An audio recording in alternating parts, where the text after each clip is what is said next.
Tallinna 5. koolis tabati grupp moodsaid metsinimesi. Bändimeesteks tahtsid ju paljud saada, jõulisi oli palju ja no...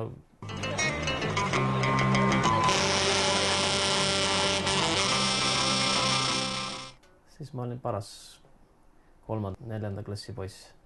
Ma teadsin, et ta peab olema elektrikitarr.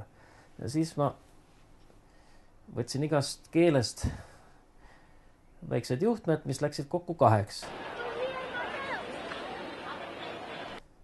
Ja siis, noh, kuidas ikka elektrikitarr, ta peab saama elektrit. Ja siis ma muidugi torkasin ta stepsisse.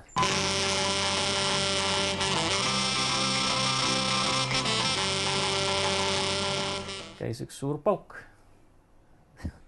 Kuna oli vaja teha elektrikitarri, õpetaja, ta päris hingega õpetas mind seda kohe tegema, seda keret välja lõikama ja siis selle kaelaga nägime vaeva. Kus ma need keeled siis sinna peale sain? Kuskil ma need keeled, ma ei arva, et need oleks olnud klaveri seest tõmmatud, sest klaveri seest võeti ikkagi basskitarrile keeli. Siis küsimus tekkis, kus kohas saada helipeasid, et see heli üles võimendada läbi siis tollal läbi raadio. Ja noh... Mis halba siis selles on, kui noor inimene oskab kitarri mängida?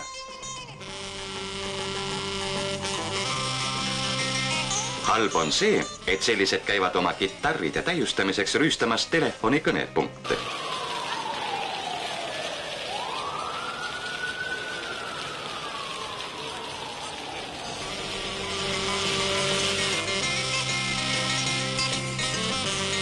Ainult Tallinnas lõhutakse kuni 10 aparaati päevas.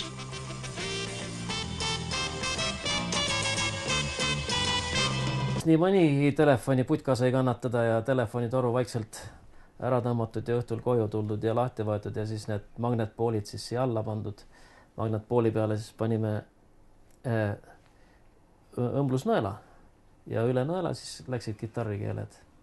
Ja siis oli hääl, nii kui ta tuli, aga igal seda sai läbi raadio siis võimendada. Ma arvan, et iga inimene mäletab, et kuskil oli telefoniputka, kus siis telefonitorule ära tõmmatud. Kitarride ja kitarristide ülevaatus miilitsaosakonnas jätkub.